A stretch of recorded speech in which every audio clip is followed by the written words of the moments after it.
Hello, and welcome back to the Dungeons & Dragons Podcast UK. My name is Yasmin, and I will be the DM. Hi, my name is Samantha.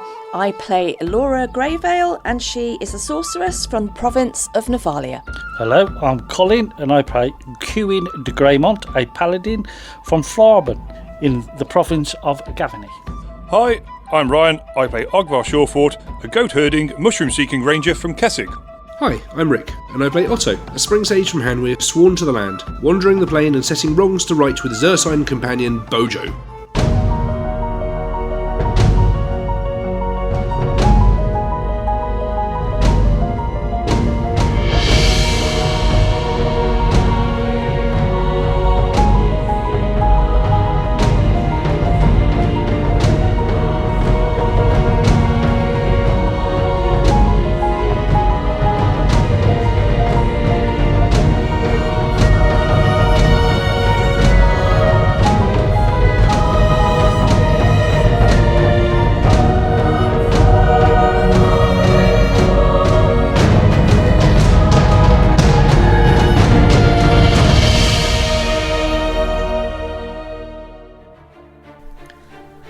Last time on The Secrets of the Silver City, as onlookers, the audience could not be sure what went through Otto's thoughts, if indeed any did at all. But with a flourish of feathers, he folded his wings and ceased all flying activities. Turning himself into what can only be described as a druidic dart, he hit the water, taking his carrion crash test pursuers with him, and, for anyone that cared to notice, both he and they vanished at high velocity below the still waters of Saltstone Bay in a baffling display of seamless aeronautics. On the deck, our ranger turned rodeo roper somehow ensnared the second colossal lump of clay around its arm and trussed it up like a Christmas turkey. It too took the same route to the sand of the seabed in similar fashion to its predecessor. With no time for a breather, our sorceress soon spied her feathered friend who was beginning to flounder in the surf. Mounting a rescue mission, the extending ladder leapt forth. Ogvar and Elora found themselves acting as counterweights and were duly catapulted, thus invoking the travels of Elora's enterprise, and boldly went where no Istradian had gone before. A hat was reclaimed, plenty of profanities were proffered, and a druid rescued as the companions regrouped and sought to salvage some pride. Episode 135, a textbook takedown. You make your way down the ramp, and as you might expect, in keeping with the theme of this ship, everything on the interior is black. Black boards, black floors, black walls, even the ropes which you see hung around the place are black, but it is lit, so the entirety of this, the below decks, this top floor, which Elora you would recognise as the main deck, everything is lit with various orange lamps. When I say orange lamps, these are clearly the kind of oil-filled burning lamps, and the glass has got this kind of orangey sheen to it, which provides a uniform orange glow to the area. As you drop below the decks and you hit the bottom of the ramp, you emerge into a large open space.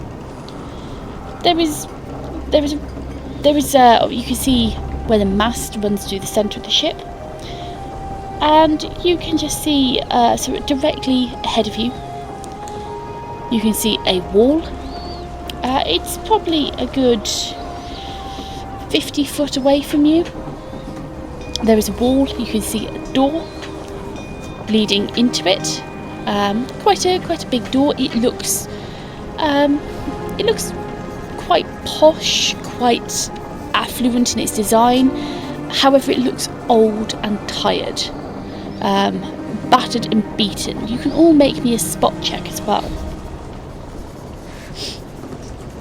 Yep.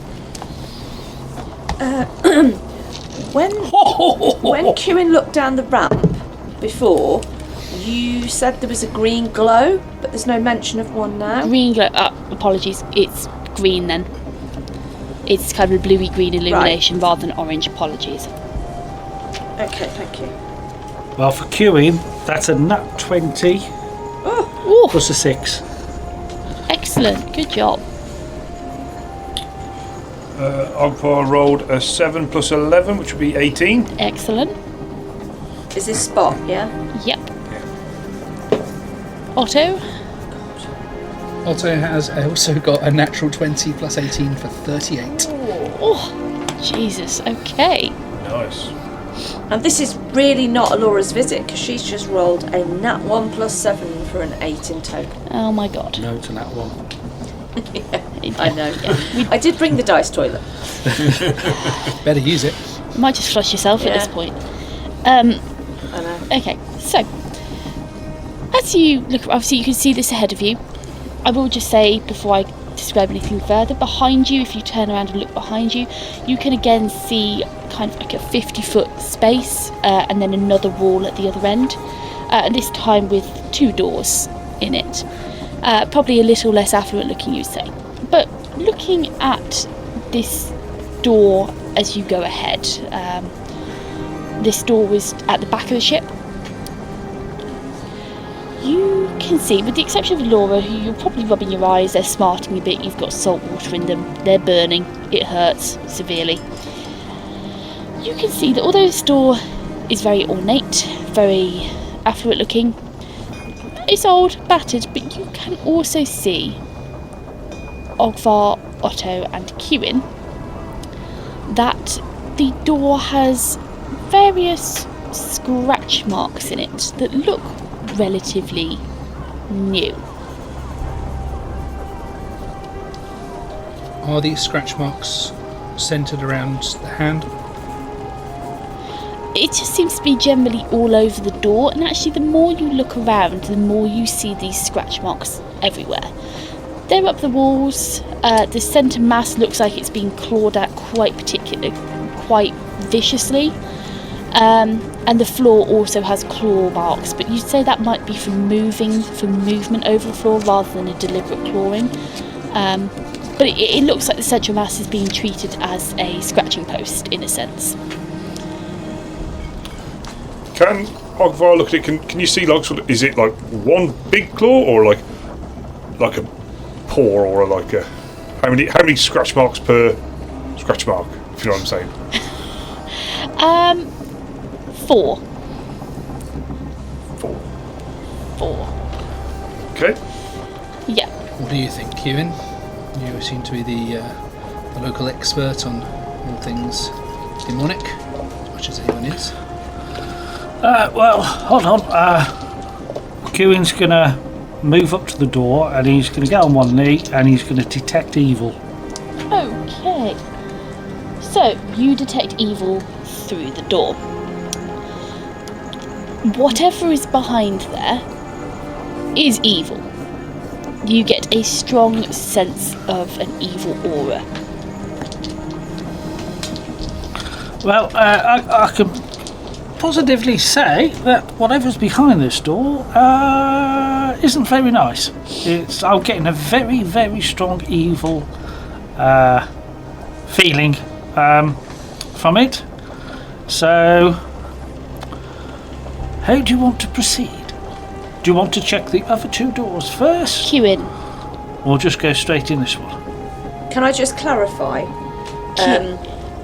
Yep.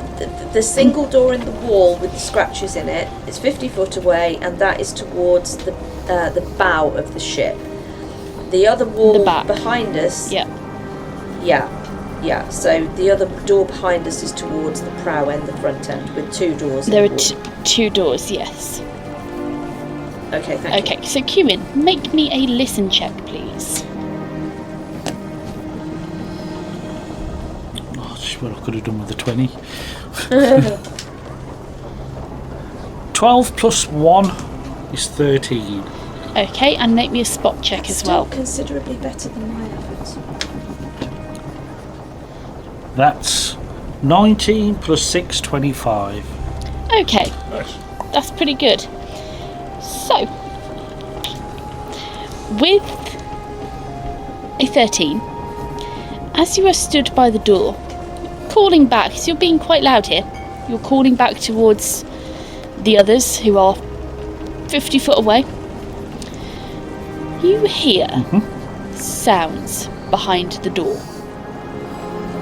You hear a low grumble.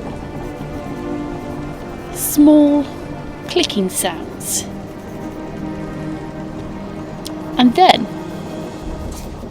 with a spot check of 25, as you've turned to look over your shoulder to speak to the rest of your team, you catch out of the corner of your eye this round doorknob, an onyx black colour, catches just in the right way in this soft green glow that you notice it is turning. You hear a sharp click as the door opens.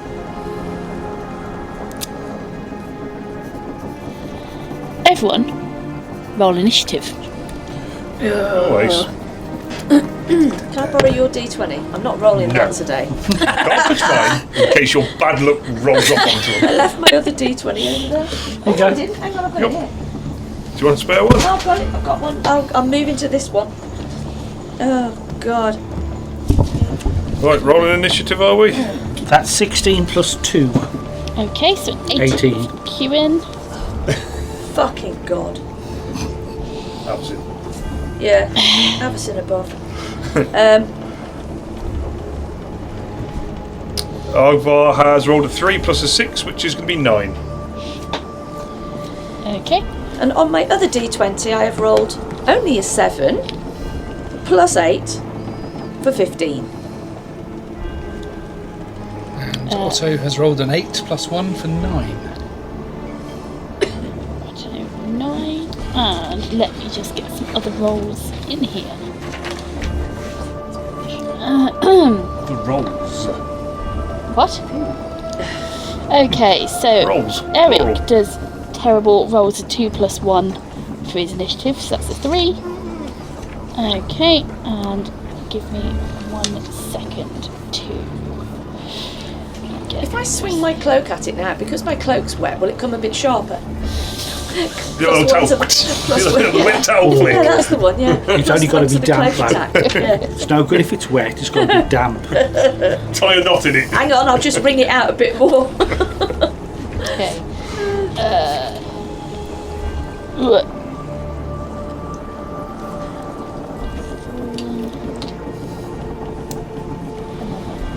Just for the record, would Kieran have given me the ladder back to put back in Orland, or would Kieran have just... No, I'll give it you back.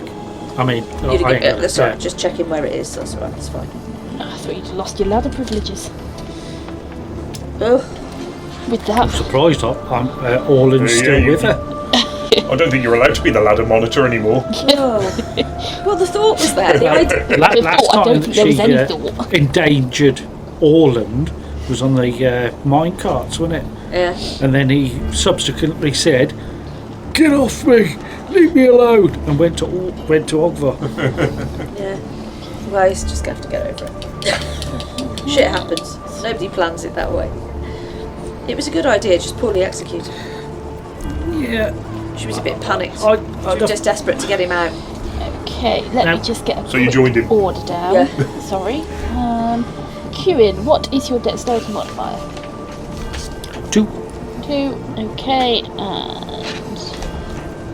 Oh, hang on, I can't... Never mind. No, it's not that. I can't do maths or read, apparently. Okay, so...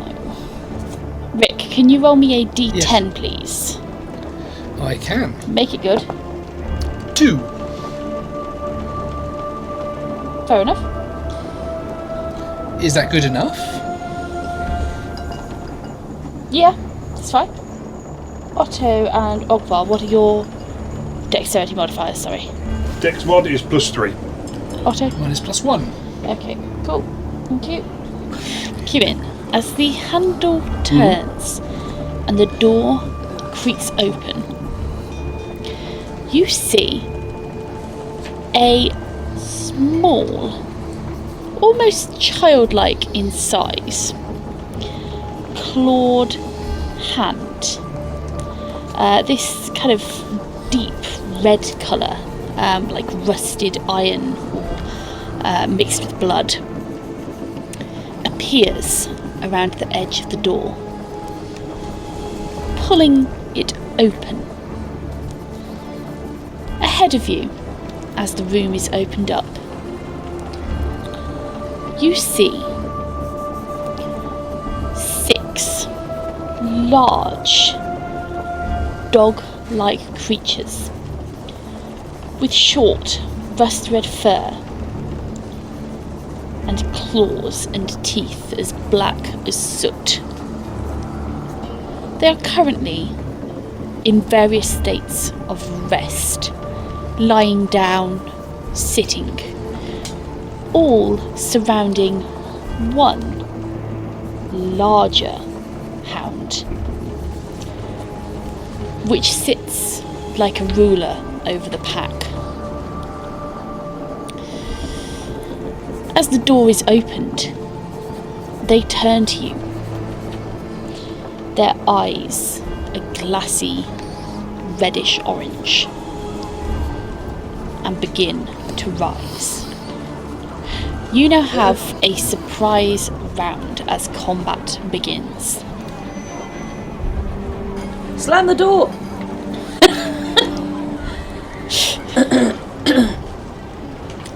Right. Well,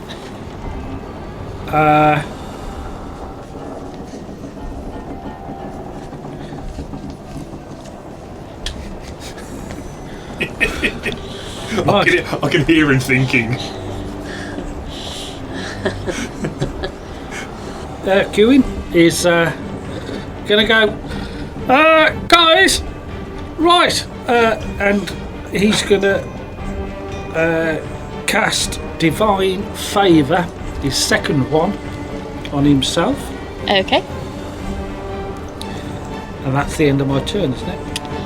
for a surprise round. Yes, it is. The rest of you have seen the door open and Kewin surround himself with a glow as he casts a divine spell upon himself. What are you doing? I mean, you've got a surprise action.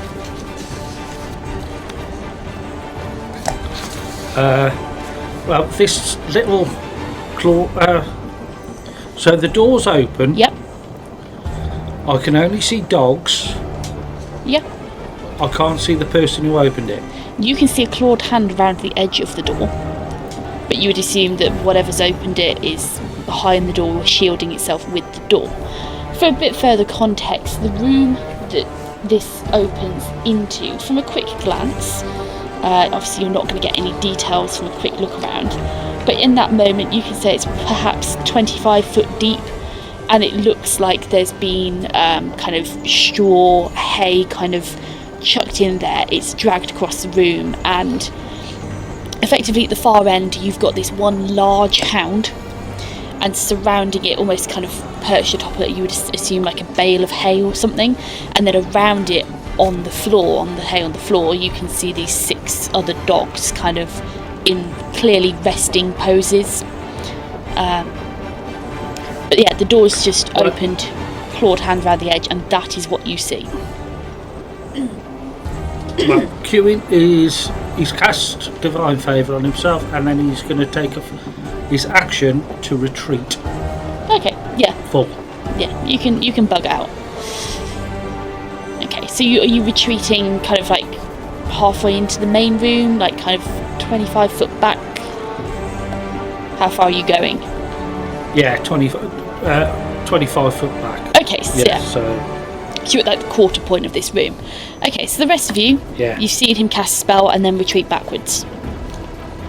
So is there any, on this surprise round, is there any action you want to take at this point? For Otto, the answer is no. He's simply going to make sure there's nothing coming up behind them, put his back to a wall, and try to react to whatever comes up in front of him, because he can't see through to what's actually opposing them yet. Okay. I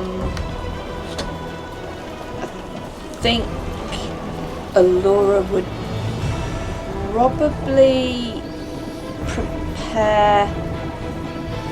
She'd probably prepare a spell. No, don't worry about it. No, forget it. Okay. No. Ogvar?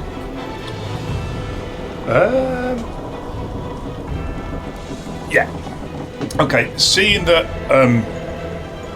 Kewin has backed away, which is normally a sign there's something bloody scary in there, he's just going to extend his arms and, if I'm allowed, cast Entangle in the threshold of the door.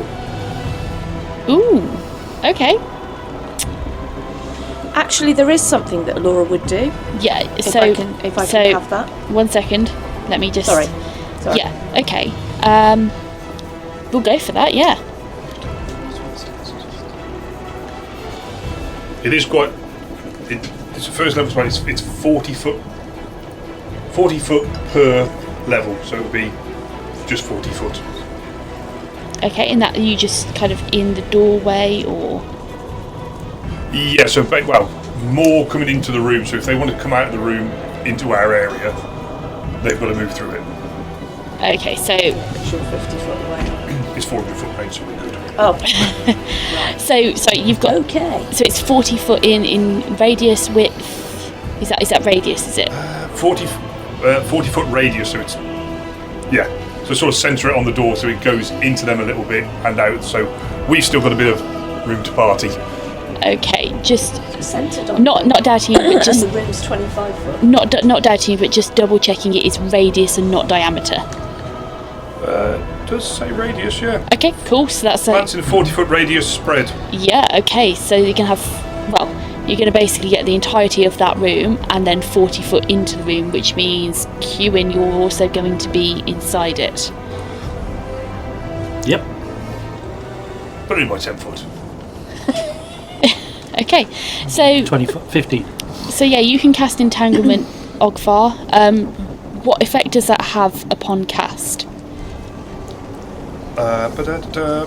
Grasses, weeds, bushes, and even trees warp, twist, entwining about creatures in those. Oh Christ! See, me reading, not going well. In the area, or those that enter the area, hold them fast, causing them to become entangled. The creature can break free and move half its normal speed by using a full round action to make a DC 20 strength check or a DC 20 escape artist check. A creature that succeeds on a reflex save is not entangled but can still move at only half speed. Each round on your turn, the plants once again attempt to entangle all creatures that have avoided escape or entanglement. Does it have to have plants in there to start with? That's what I was asking, whether I could do it. Okay, let me just review that one quickly. Let me just take a look at it. That one worked in the garden because there were plants, and it worked in the cavern because there was seaweed. Mm-hmm. Rather depends on whether they've got There's flowers in the ship, doesn't it? It's high. Don't go looking There's for an official hay. answer on this one, Yaz. Straw. This is one that comes up quite a lot, and it is a DM Sea Fiat. moss. It is a what, sorry? It's a DM Fiat, this one. There's lots of discussion over it over the years. Yeah, I was going to say, I was just more concerned about the... Let me see. You're correct. There is hay, but it doesn't have roots, does it? It's not a So plant, it's not living. it's dead. Yeah. Might be He seeds. dead. Could you cast a necromantic spell on a piece of dead grass in that case? Well, it's the There might be same seeds. as, Reanimate grass. same as talk with dead and talk with plants, isn't it? You can go talk to furniture. Yeah. Does that work even if it's dead, though? Okay.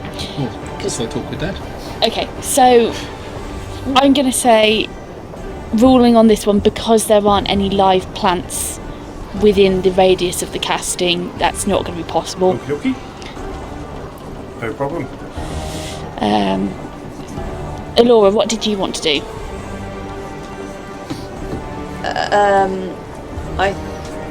I think she would just prepare a sound lance, and then if something comes out, then it's going to go off. Okay, no, we're not doing preparatory actions on a surprise round, but you can start the process of casting. Okay? Okay. All right. No worries. Right. Okay. So, Ogvar, you're happy you're not doing anything. Yeah, that's fine, yeah. Okay, so surprise round. Kewin has cast Divine Favour on himself, he's moved back.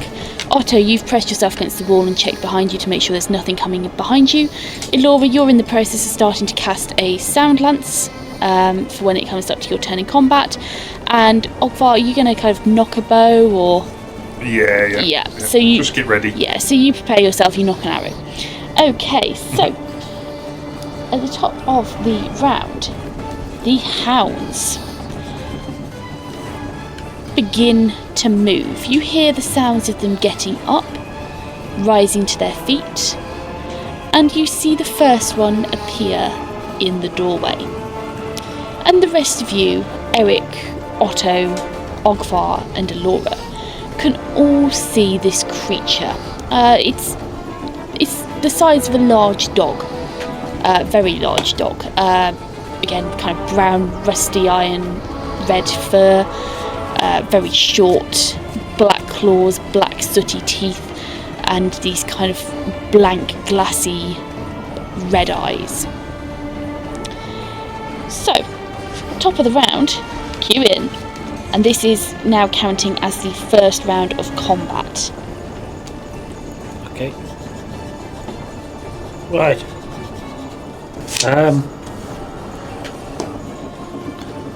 So he's about 25 feet away. Yeah, you're about 25 foot away. Well, I'll go, well, here goes. So much for being careful. And he's going to charge forward and try to smack it with charging smite. Okay, go for it. Roll to hit then, please. That's 17 plus 18, 35. You know what? Go queue in. That doesn't hit. Joking, it does hit. Definitely hits. I was like, shit. And I know that if it didn't hit, everybody else's action after mine would be total disengage. That could be pass wall, straight through the wall of the ship and back into the suit. Right, so Okay. that's 27 plus 6, 33, plus a d10, plus a d8. 36. Ugh. And I've rolled 2 1s. Oh, tough luck. 38 damage. 38 points of damage. Wow. Okay. Damagios. So you have a sword in hand, yeah?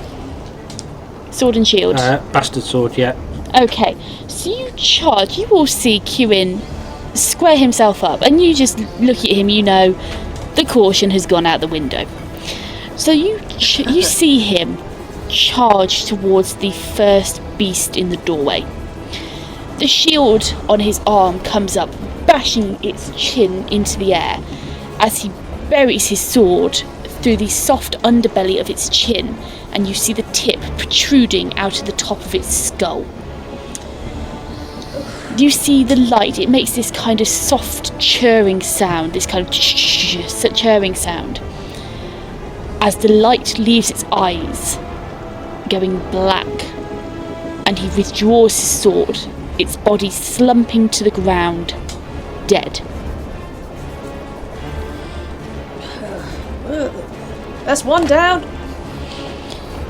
Okay. So, is that the end of your turn, Kewin? You've charged, you've struck, you've killed. Okay, next up, Elora. Can Alora see how many there are? Can she actually see them from this point?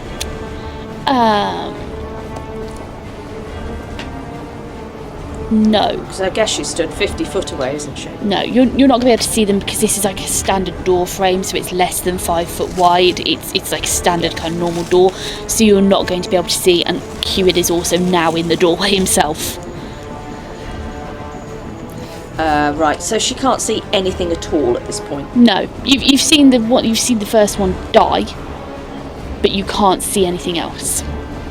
You maybe catch a glimpse of like an orangey red eye, but nothing kind of available in your line of sight. And Kewin is completely blocking the doorway. Yes. Okay. She will drop the spell that she has been preparing, Okay. and she will choose to cast something else. Okay. She will choose to cast... She's going to turn to Ogvar, and she's going to touch him on the shoulder, and she is going to say... I think it's Tuenda Persona Maxi, and she's going to touch him, and the light from her fingers is going to disappear through the armour of his tunic. It'd be on this tunic, and it would disappear into him, and she will cast Mage Armour Greater on him, giving him a +6 to AC. Okay. Because we are in an enclosed space. Nice. Okay. So Ogvar, you now have a +6 to your AC. Cool. So I'll get +6 instead, so I add 4 onto my AC. Yeah. Nice. Cool. That is the end of your turn, Elora. You have cast. Are you moving anywhere, or are you just kind of staying where you are? No, I'm going to stand where I am for now. Okay, nice. So, next up, that is a 14 plus 8, 22 to hit your flat-footed AC, Kewin. Yeah. Yeah? Okay. Who is it that's attacking me? You don't know. Are you resistant to poison, Kewin? I believe you are. Paladin usually. Yes. Yeah. Yep, you are. Okay. So, Kewin, as you stand in the doorway, having just slain this beast, you feel a sharp prick in the side of your neck, just in the gap between your armour and helm.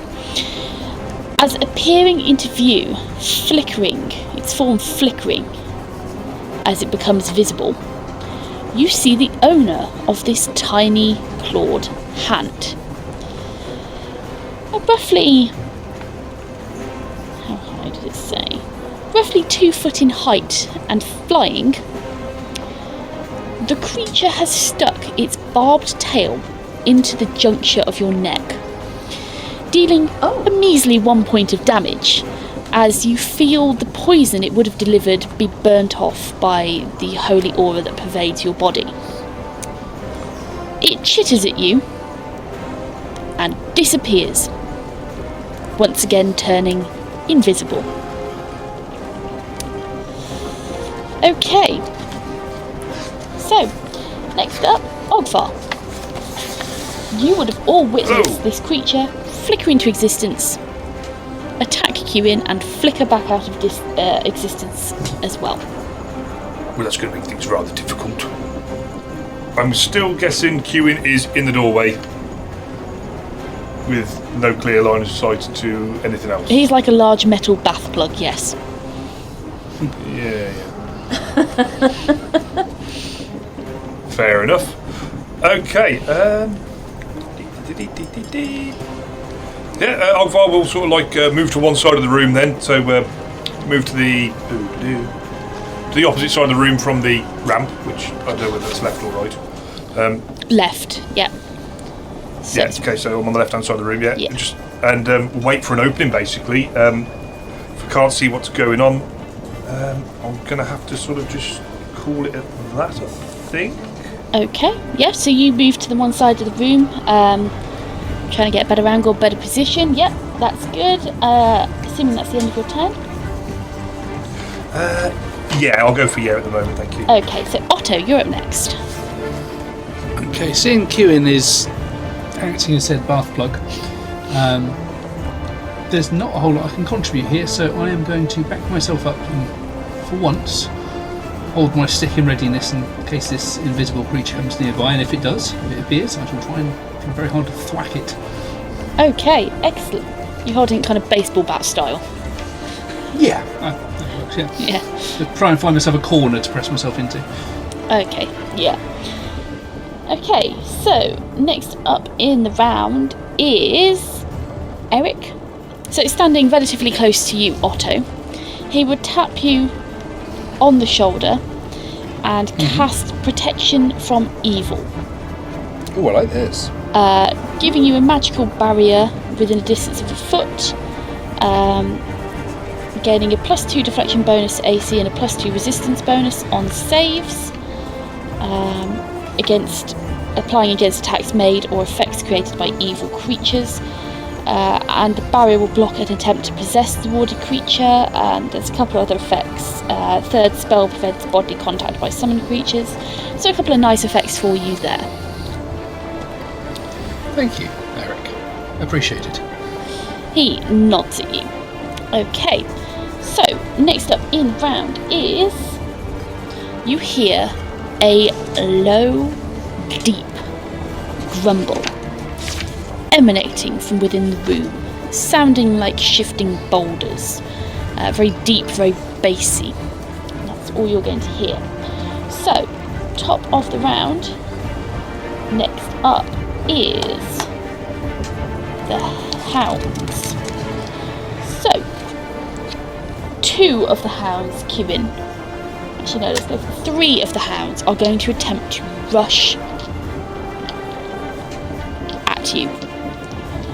The first one will attempt to attack you, so we are going to roll for that with a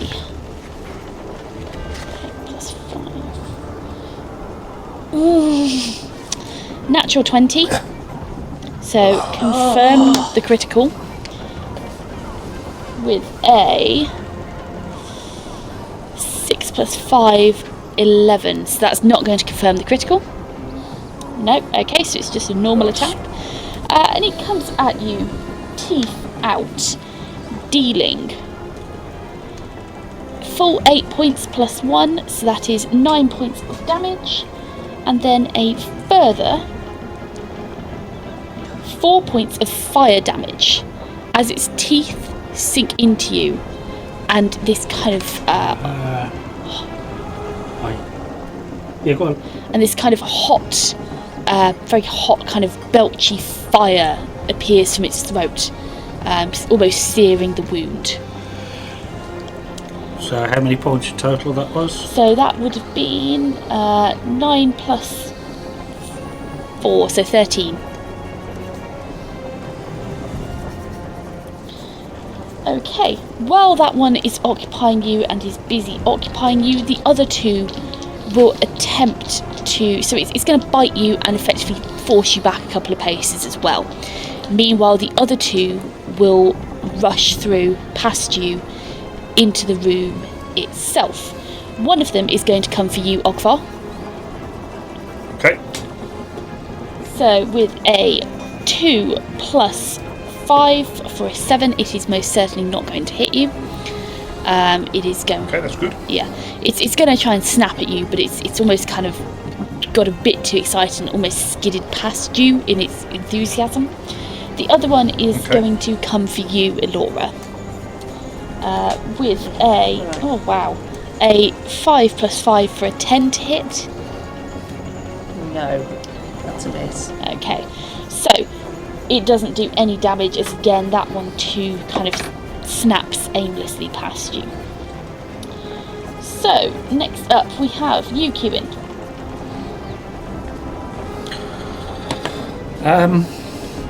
Well, I'm going to strike at this one in front, this hound in front of me. Yep. using, because I'm using my psychoactive skin. Okay. Yeah. Is that the skin of Celestial, was it? If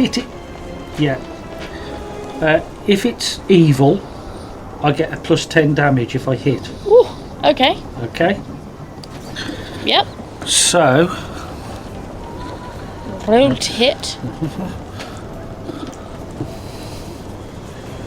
That's 12 plus 18, 30. That's going to hit, yeah. Definitely. You going for a full attack or are you just going for the single here? I'm just going for... I haven't moved, I'm not using the Yep. divine, I'm just doing one of my 2 attacks. Okay, excellent. So roll damage for the first one. So that's 16. 16 plus 2, 18. 18 points of damage. Nice. And then I shall attack it again, if it's still alive. Yes, go for it. Oh, that's not as good, that's a 20. A 20 to hit. That will still hit, yeah. Yeah. Right. And this is just flat damage, which is 6 plus 5, 11. 11 points of damage. Okay, so with that, this hound which has just bitten you, bathed a bit of fire, you know, the hair on your arm where you've probably caught it is probably kind of singed a bit. You attack back, and within those 2 blows, you've downed it. Again, you see the light fading from its eyes, going like a glossy black from their once kind of flat red. So yeah, you've killed another one of these creatures, and that is the end of your turn. So Elora, you're up next. Yeah. I can't take a 5-foot step to the side. Oh yeah, sure. No, you can take a 5-foot step to the side. Yeah. Yeah, so I'm no longer in the doorway. Yes. Okay. Yeah. You've moved out the doorway. Excellent. Okay, Elora, your turn. Right, can I just check exactly what Elora can see at this point, please? So, Elora, you have a hound within 5 foot of you. It's up in your grill. Ogvar has similarly got another hound, which is right by him. Kieran has just dropped another, and he has now stepped out of the doorway. Looking through the doorway, you can see a further 4 hounds and one significantly larger one.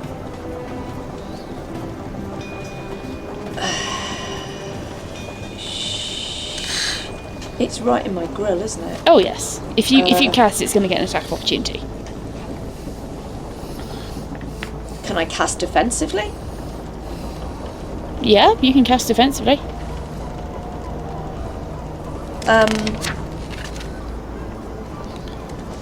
She is going to... She's going to cast Shocking Grasp. Yeah, she's going to cast Shocking Grasp on it. So she's going to reach out because it's within a threatened square. She's just going to deliver a Shocking Grasp on it. Okay, so are you no longer casting defensively? Or are you still casting defensively? No, sod it. She'll just cast. She'll just cast. Okay. Let me just get the... Okay. So it's D20 plus battle damage. So that is a 19 plus 9. So that is a 28 to hit. Okay, it's going to open an attack of opportunity for this hound. Right. Okay, so it's going to make, before we go any further, it's going to make an attack of opportunity, which is going to be an 8 plus 5 for 13.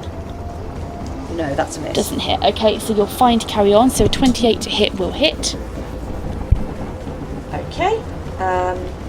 Has anybody got any D6s? Yeah, me John. 2, please. And it's not wearing armour, it's just a dog, isn't it? Of some It's description. a dog. Yep. Yeah. 5, 11. That's 18 points of damage. Okay. Yeah. So you lay a hand on this creature, and it's got very rough, very coarse fur. and you deliver this shock to it, and you see its body, its muscles twitch, and its neck spasms, its head twitching wildly as you deliver this, and you can see the smoke curling up from its hair, from its body, once you've finished laying down the electricity. And that is the end of your turn.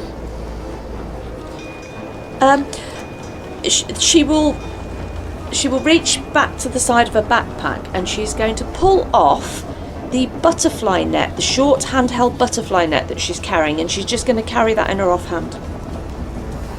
And that's her turn. Done. Okay, you equip a butterfly net. I do. Okay. Sure. So, next up in the round, a 19 to hit you, Alora.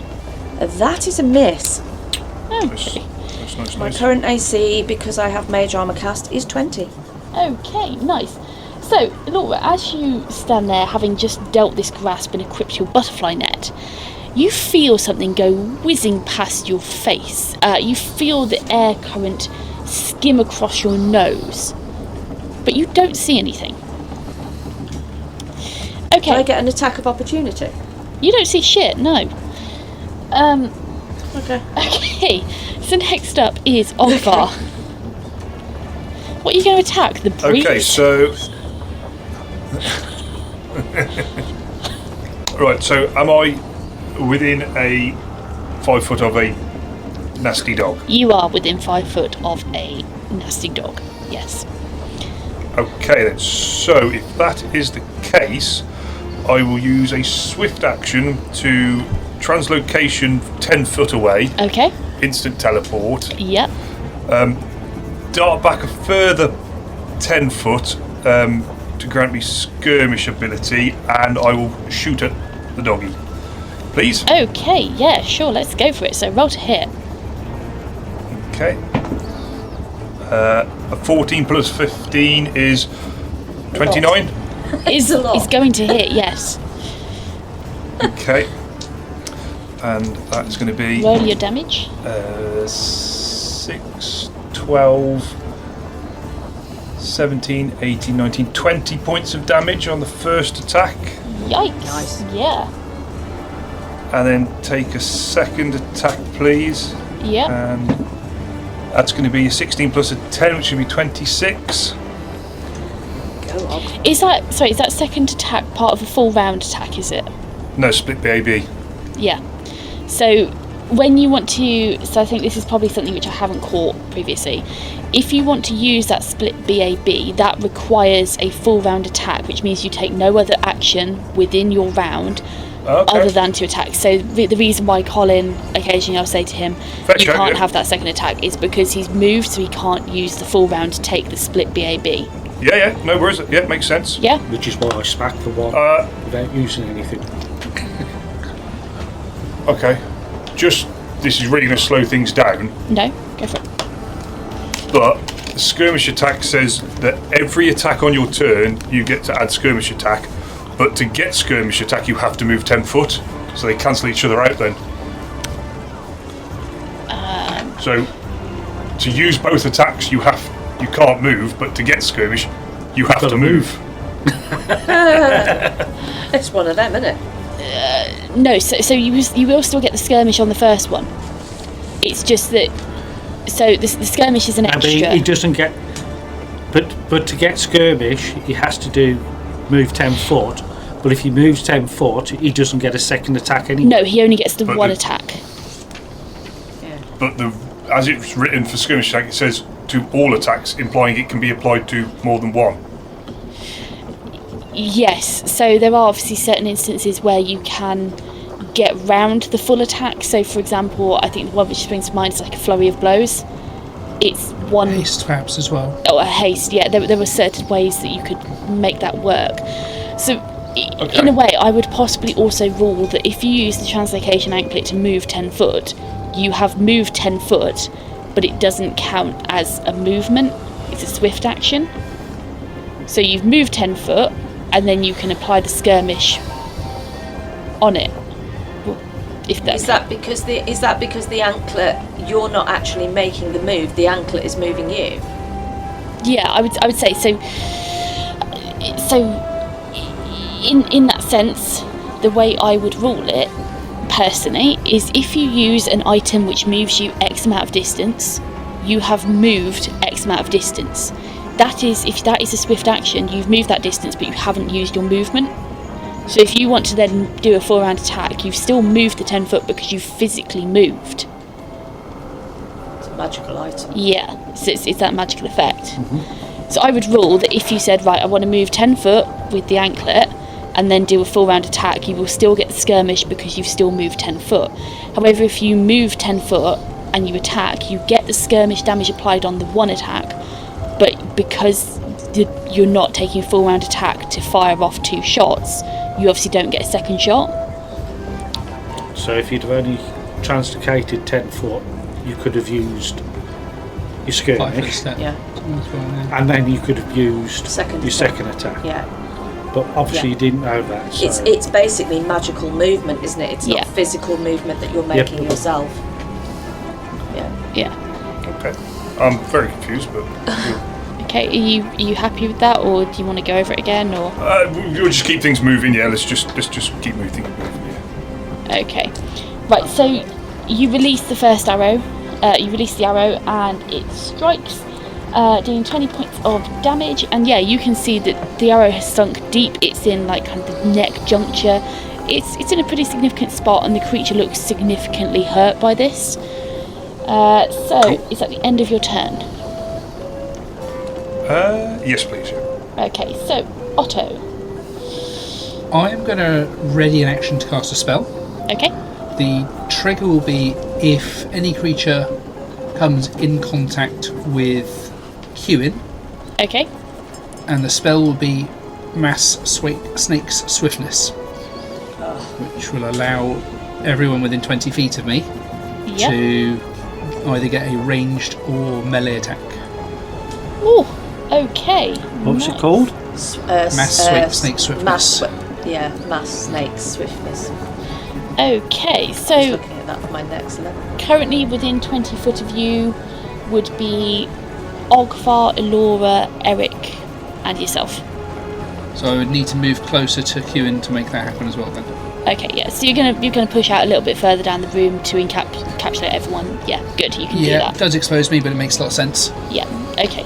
So you've moved further into the room. Everyone's now got this spell good cast on them. Excellent. Okay. So next up is Eric.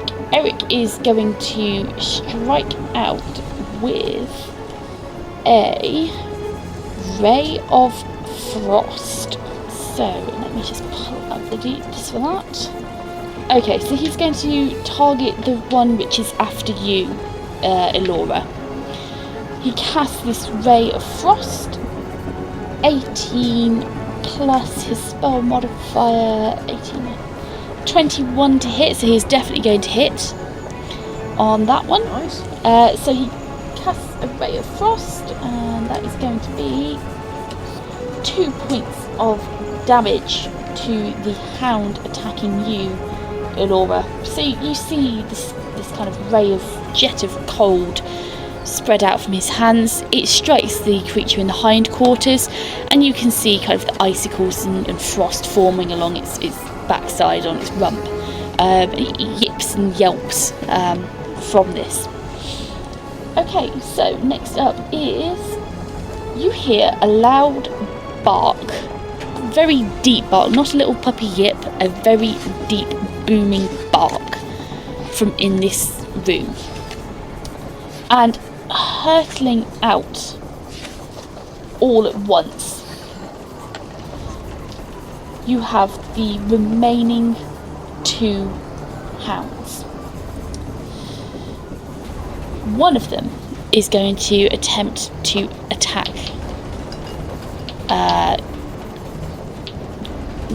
who's just dealt some damage? Ogvar.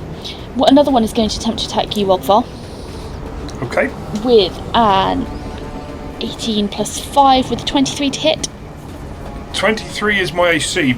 Okay, So, that is, ouch, sorry, a full 9 points of damage. And then 9 points, no problem. 4 points of fire damage. So it chomps down on you, breaking skin, dealing a good bit of damage, piercing damage, and then promptly belches a bit of fire on top of the wound. Which Was that 8 points of fire, was it? 4 points of fire. The other thing that happens is one of them attacks Kewin. So we're going to deal with the attack on Kewin. No, we're not. We're going to deal with Step in there. Rick's action before we deal with that, because it could potentially die.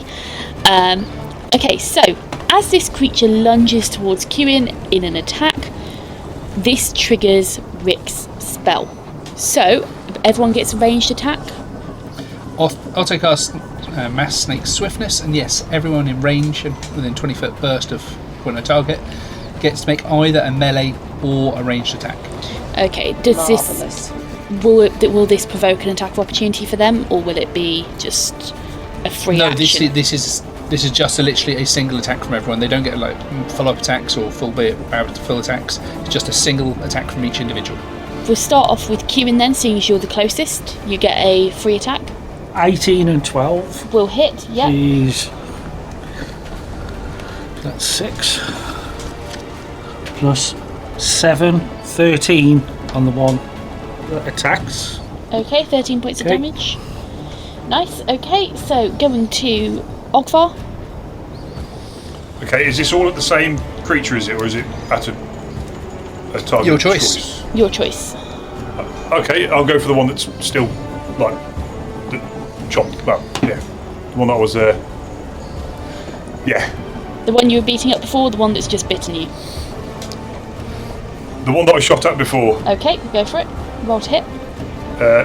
I did, and it was a nat 20. Yay! Confirm the crit. Okay.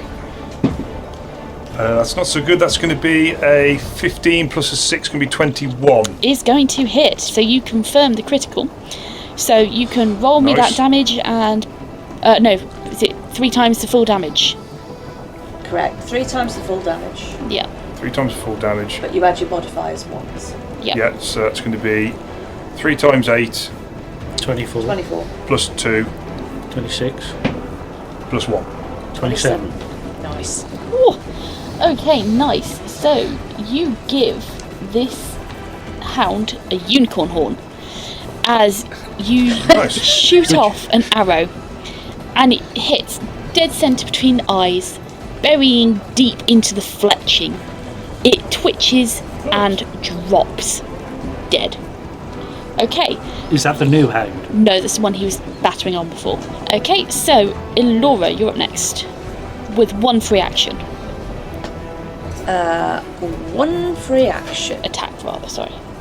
What is in front of her? A dog. Is it still in my face? Oh yeah, it's in your grill. Okay. As a knee-jerk reaction, she is going to cast Defenestrating Sphere. It's got to be an attack. Which Sorry. It's got to be an attack. Melee or ranged, melee yeah. or ranged, not spell, because you won't have time to prepare it. Oh! You can duff it. Sorry? You can duff it. Nut it. Yeah, I think she's had a bit of a shitty day, and she's grabbing the dagger off her side and she's gonna shank it. All right, she's gonna try and shank it right between the eyes. That's as close as she can plus get 1 to in it. it. It's, I don't know, I haven't even looked at I don't think I've ever used my dagger. Well, I don't think I have. I don't even know where it is. Hang on. Dagger, 1d4 plus 1, I believe. So damage. I've got a roll to hit it. I'm right. That's the damage. So you're rolling melee. So roll plus your strength modifier. Oh yeah, I got it. 14 plus. Let me just check. I've changed these. BAB. Where's my BAB? Oh yeah, plus your BAB and the strength modifier. Yep, sorry. 5. Yeah, it is. So it's a 14 plus 6, which is a dirty 20. Yeah, you shank it. Go for it. Okay, so I shank it. So roll 1d4 1d4 plus strength modifier. +1. So it's a 3 + 1, so that's 4 points of damage. And she's yelling in its face. Great, not sure what the yelling's doing. But yeah, you shank it. I mean, you're proper going like bop. I mean, you get a good stab into the side of its neck, and it yelps in pain. It's not looking good, but still not dropped. Okay, so I believe the last one to have any opportunity of attack would be Eric. So Eric is going to cast again Ray of Frost. This time he's... Can't. No, can't, can he? Oh, sorry. No, it's fine. I can't.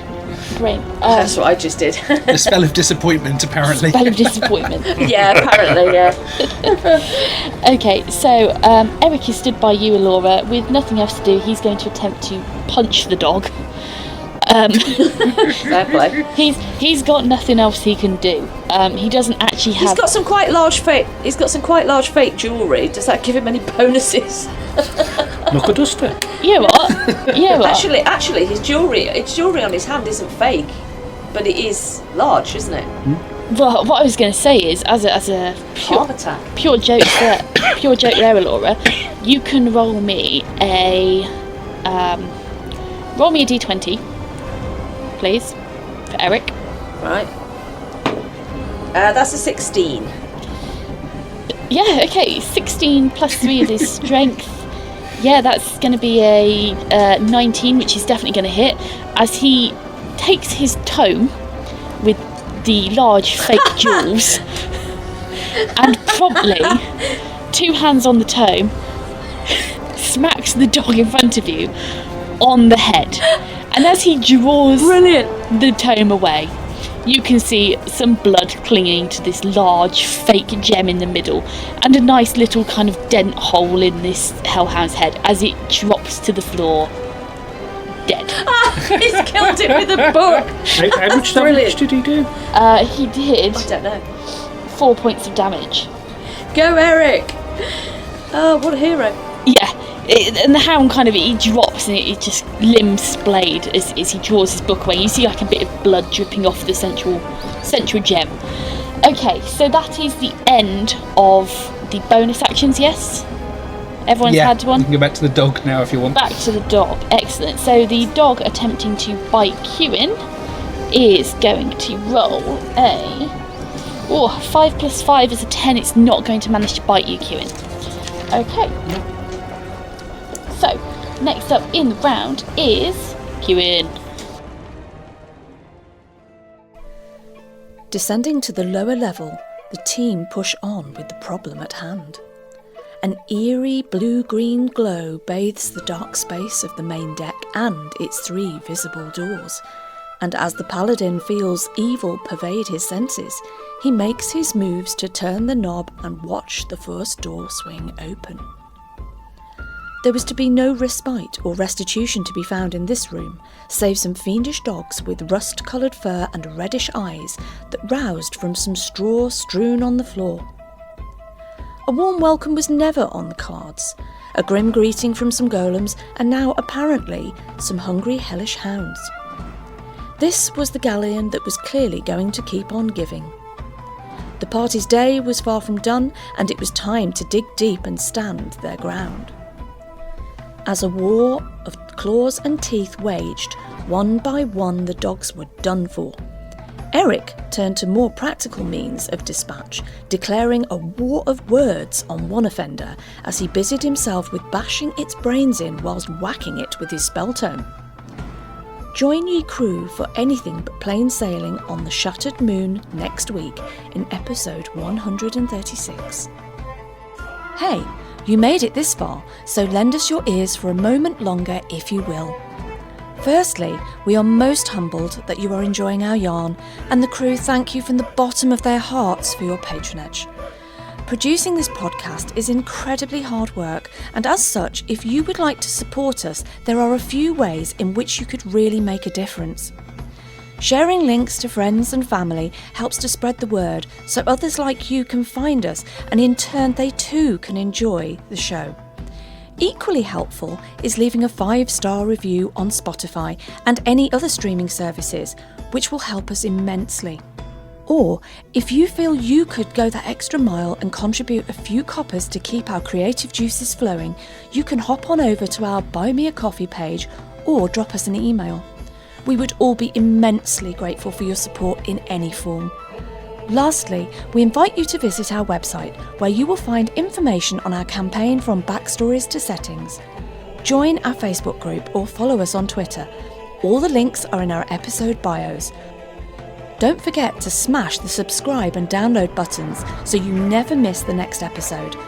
See you all again next week, folks.